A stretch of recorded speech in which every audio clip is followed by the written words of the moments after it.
All right, welcome back to the show. Garret and Amick, Bill Haston, Tulsa World Sports columnist, ready to fill you in on what we know, what we think we know about things like the PGA Championship coming to Southern Hills in less than a month. Can you believe it?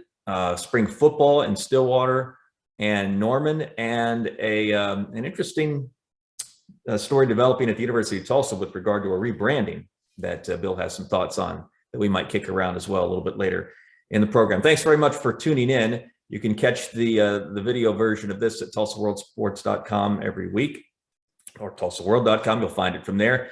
You can subscribe to a podcast, download and subscribe via Google, Apple, and Spotify.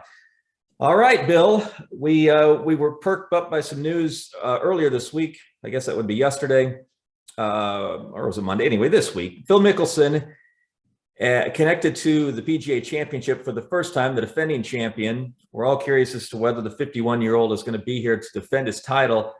And it was let out by his agent that he has registered to play here. But we might want to clarify what that means to those who automatically feel that assumes that Mickelson is going to, in fact, be at Southern Hills. That's not the same thing as what the agent announced, correct? Well, I mean, like we talked about before you hit record, it was a formality, it was a deadline.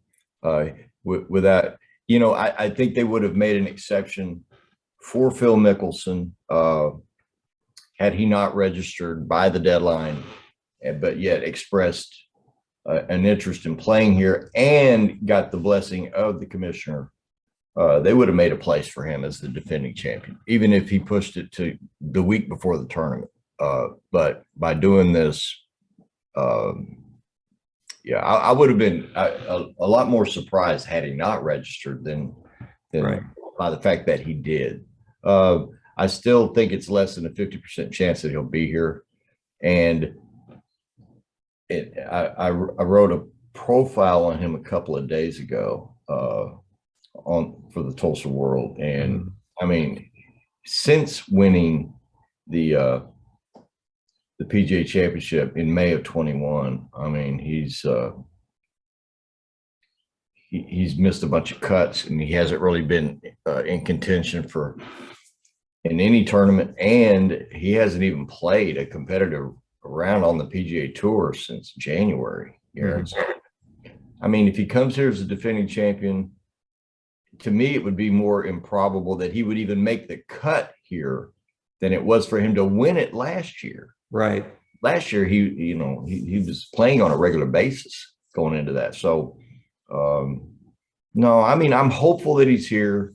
Obviously, the best case scenario is Tiger and Phil are here. I still think it's less than a 50% chance that Phil Mickelson plays here, and kind of a coin toss as well on Tiger. So, right. Love to see it though.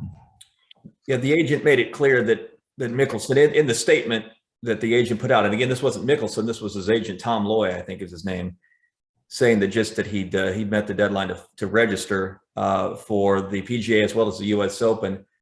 But then later in the statement said no decisions have been made as to when and where Mickelson will play next. Something else, Bill, that he did that I don't want to lose sight of, that we might lose sight of because everyone got all, they here around here, they were connected immediately. I understand why, to him registering to play at Southern Hills, but he's also, according to the agent's statement, filed for an exemption that would allow him to play in the first event of the Saudi financed alternate tour league, whatever you want to call it, in London.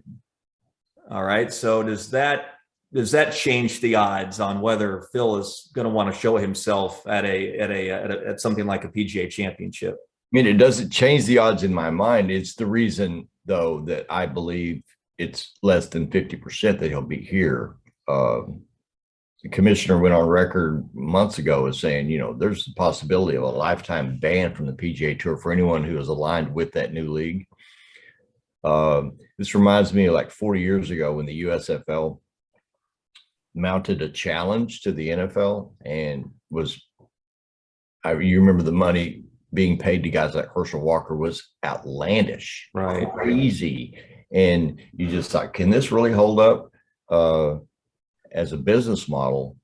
I don't think it can. I mean, if you don't have, like in doing these profiles each day, I'm on the World Golf Rankings site all the time. Unless you have like at least half of the top 50 guys in the world on that new Saudi-backed tour, how's it going to work? I mean, really. I mean, if you don't have players that the golf public really wants to watch, I just think most guys are going to opt for the security and the consistency of the PGA Tour, which, holy moly, I mean, it's just like I wrote a profile for a couple of days from now on Dustin Johnson, who is a great player and the most dominant player of the last decade.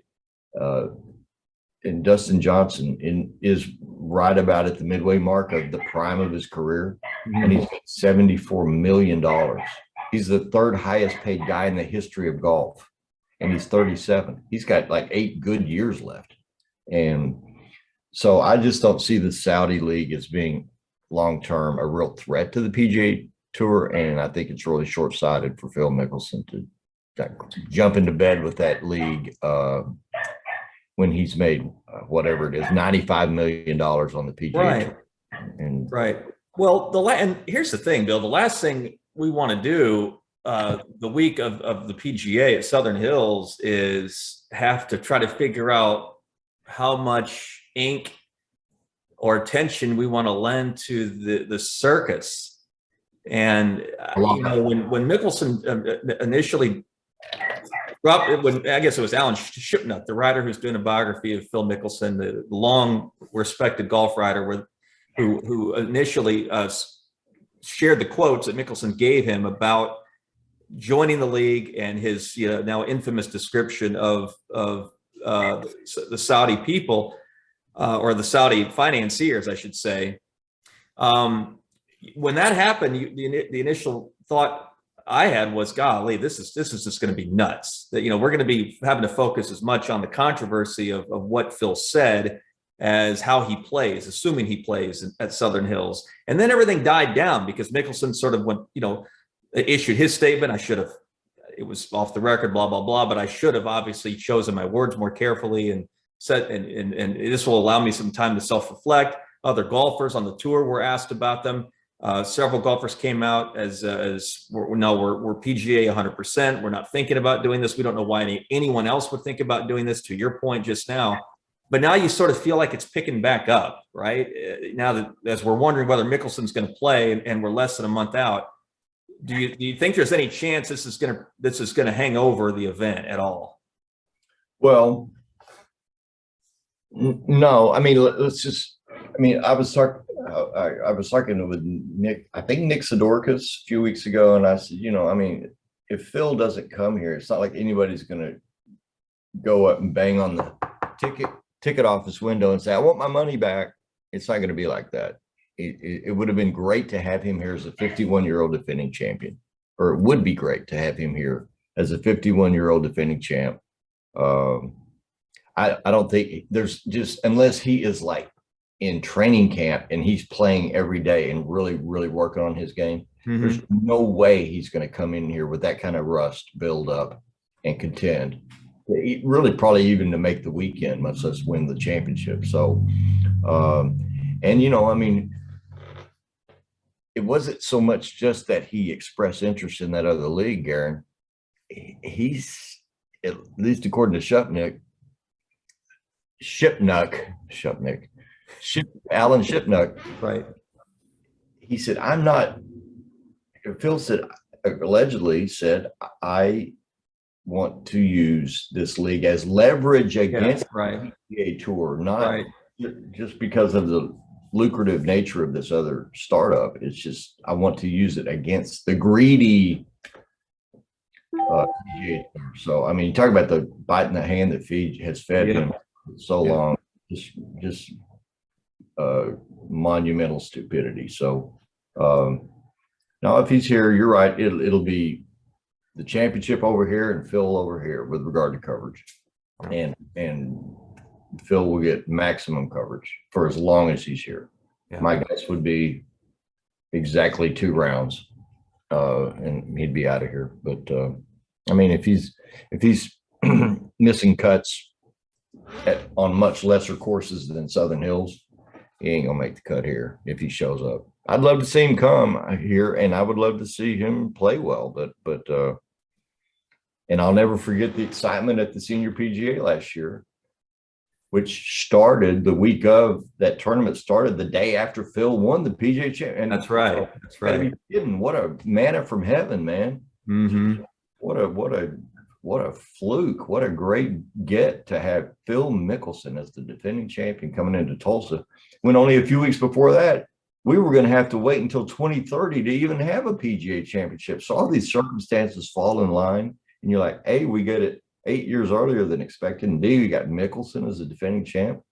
So no, it just, Phil couldn't have messed this up any worse. And you know, it's just crazy that, if anything, maybe at least until a few days ago, I was thinking, it's crazy that I'm thinking there's probably a better chance at Tigers here than Phil. But we'll just have to wait and see. Yep. Fortunately, there's a lot of great players on the tour. That's right. And there's going to be a lot of, while guys like Scotty Scheffler and Patrick Cantlay may not be quite the, you know, they don't have quite the sexy brand that Tiger and Phil have, certainly. There'll be a lot of people that will crowd around those guys and watch them play, because they're the best players in the world right now. Maybe this week we'll hear a nugget regarding Tiger's viability for the event that'll be a little bit happier than the news that Mickelson's agent dropped this week. Okay, football. You were in Stillwater. I was in Norman. We saw the Sooners and Cowboys play around a little bit. Oh, you actually I'm surprised to see this, Bill. They actually tackled each other for an hour and a half. You know, that's become a lost spring game art. Not sure you saw the same contact in Stillwater, you and Kelly Hines.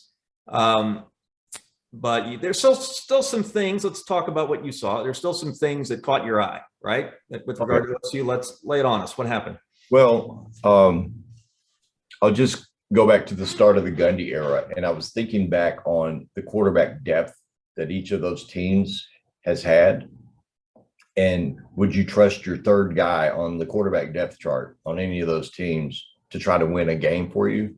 No. And the most famous third-team quarterback in OSU history was Brandon Whedon, obviously, in 2009, which is mind-blowing that he was the third guy, at least on paper. And for that matter, when they played Colorado, remember that infamous game? Zach Robinson's out. They start Alex Cape. He goes 0 for the half. They in a panic, they go to Brandon, and he and Justin Blackman have an epic second half. So, but with regard to having 3 quarterbacks on the roster who you can trust to execute the offense and the passing game, I think right now OSU is better outfitted than they've ever been during the Gundy era, with Spencer Sanders, Garret Rangel, who's a first-year freshman from Frisco, who came in at the semester break, and then Gunnar Gundy, who completed a throw on the sideline, Garret, it just, my jaw dropped. It was such a beautiful throw. And the wind was whipping, and it was 28 miles an hour, and ridiculous. And yet all 3 of those guys completed beautiful throws. OSU, you know, like you say, the OSU spring exercise, spring finale, they called it. It wasn't a game. Although they, you know, there was a little more of a live element than I expected. But it was a lot of it, the first third of it or so was just, you know, they just broke off into groups and just drilled, just right. Practice. And then they got together for, you know, a pretty respectable, close to an hour of live football. Quick whistles. Running back Gordon busted up, or I say busted up, I don't know, but injured a wrist, it looked like, which was disappointing. I think on his second touch. Mm-hmm. So you didn't get to see much of him, but you know, and their O-line is just torn to pieces by, you know, guys being inactive right now. So there weren't a lot of great takeaways or great revelations.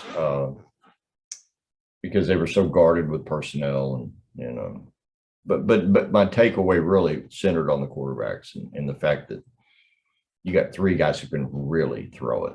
Three guys. And I can't remember any Gundy coached team that was three deep with arm talent like that. That's interesting. In Norman, by comparison, I can't remember the last time that an OU fan had to sweat not so much the ability at the quarterback position, but the depth, and yet it remains an issue. Brent Venables isn't coming out and saying he's afraid that Dillon Gabriel is going to get hurt in the first week of next season, but as of right now, it's in the back of his mind and Jeff Lebby's mind, and he continues to say that's the depth of that spot is something we will have to address. You can't expect a guy who has been on campus for weeks in freshman Nick Evers to be ready to take meaningful snaps at OU's level of football. And then guys like Micah Bowens and Ralph Rucker just too far down the depth chart to be counted on. And so, Bill, I think this offseason becomes sort of a portal watch with regard to the backup position at Oklahoma. You got your starter, clearly, got your guy, your captain even, but without saying it, Venables sort of is saying it without saying it directly. It's something Eric Bailey wrote about for us this week. And that's a little disconcerting when you consider that the quarterback room last year, even if the situation was weird, quarterback room last year under Lincoln Riley consisted of Caleb Williams and Spencer Rattler. Far from it this year. Right. Well, it's not as disconcerting as it would be if you didn't have the portal vehicle. Right. If you patch it up. And I'm just telling you, there's not going to be a shortage.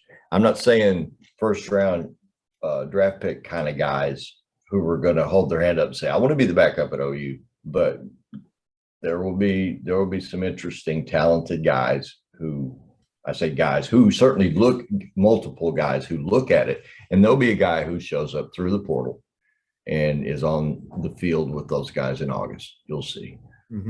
Before the portal, then you're looking at, if you didn't have the portal as an option, you're looking at a situation in Norman comparable to when you were on the beat there in 2014. Yeah. Where prior to Baker Mayfield becoming eligible, you thought Trevor Knight was the answer, and then he wasn't. And you had, was 14 a Belldozer season? I know 12. It was Blake Bell. Well, 13 was the Trevor Knight, Blake Bell, Thompson. Thank you. Yeah, that's right. And then 14, the frozen Bedlam game. Yes, that's it. Yeah. Yep. And then Trevor Knight has an out-of-body experience against Alabama at the end of that season in the Sugar Bowl, and then becomes the guy, essentially forcing Bell to move the tight end, and then that just doesn't work out. Let's just put it that way. And then Mayfield. Feels like this year, though, Garret, feels like there's the least amount of confidence and certainty kind of. Great point. Yep. At quarterback than since 14. That 8 years of greatness for the most part. 8 years of greatness at college football greatness. Yeah. At the quarterback position for OU, and first pick overall greatness for a couple of those years. And you got Mayfield starting with Kyler as his backup for a couple of those years. Think about that. Holy moly. So, I feel like they'll patch it up. I'm confident they'll patch it up somehow with a competent newcomer during the summer. And that's just the nature of it now. You're able to do that. Well, and if Gabriel doesn't get hurt, it's not like OU doesn't again have the guy to run the offense. Right. He's going to be just fine. Something tells me so. Same as Jeff Lebby. There are other positions of other positions of need in terms of just starting, where you know what you got as a starter and quarterback at Oklahoma. What's going on to you with the mascot and marketing? And it seems like the wheels are really spinning right now in Rick Dixon's office. Every week a new cranks out a new story, a new way to attack what has been sort of a problem over there. What's happening? Right. Well, I've written this mostly in regard to men's basketball, but just that the status quo isn't good enough. The status quo isn't working. And it seems like they've taken that and they extended it like across the department. And there's just so much movement now and aggressive movement now at TU. But I mean, you saw the tweet I saw from Brad Carson, rest in peace, Captain Kane, get out. Captain Kane was an awful mascot, just awful. Captain Kane looked like I shouldn't specify what he looked like, but he needed to go. So I don't even know that you have to have a mascot. I mean, do you think does it really add that much? And I mean, I heard references to little kids like mascots. I mean, really? If you don't have anything iconic, it's probably not worth it. Yeah. I mean, I don't mind the eagle at ORU. He looks okay. Pistol Pete. Iconic. Is iconic. The little ponies at OU. Well, no, I don't. I don't mean the schooner ponies. I mean the mascot. The horse pigs. The what? What'd you call them? They're horse pigs. You can't when they were first unveiled by the university, they had the design so screwed up you couldn't tell if they were horses or pigs, and so the fan base has since labeled them horse pigs. Okay. Which tells you everything you need to know about whether that was a good idea. Like at Arkansas, forgot what, don't they have a little like a half pint sized mascot in addition to the bigger mascot? And it's like pork chop or something. I don't remember what he's called. Pork chop. Lamb chop or something. So anyway, so it gave me an idea though. So I reached out, and I'll write about this in a couple of days, maybe tomorrow, on, why stop with the mascot? Why not just discard the Golden Hurricane name altogether? Wow. It's problematic. It's not, we don't get hurricanes in Tulsa. And not every time, but at least 30-40% of the time, Tulsa plays a televised game, which is like every game now. The television talent screws it up. The analyst screws it up, calls them the Hurricanes, plural. Mm-hmm. Right. Even though it's clearly noted on the game notes, every sport, every game, we are the Golden Hurricane, not Hurricanes. We are not Tulsa University. We are the University of Tulsa, and yet it gets botched all the time. And I know it drives Don Tonkowski crazy. But I just say junk the Golden Hurricane nickname and start over. It would take within 2 years. First of all, it gives TU an opportunity to sell merchandise if you get it right. If you get a name, come up with a name that. So I reached out to about 40 Tulsa area sports figures last night in a text message. I said, just throw nominations at me. What would you like to see the name change to? And get creative. And I got to say, with all due respect, there were some massive duds, a lot of just junk that came back at me. And some of it was tongue in cheek and pretty funny. All right, folks, thanks for listening and watching. We'll do this again soon.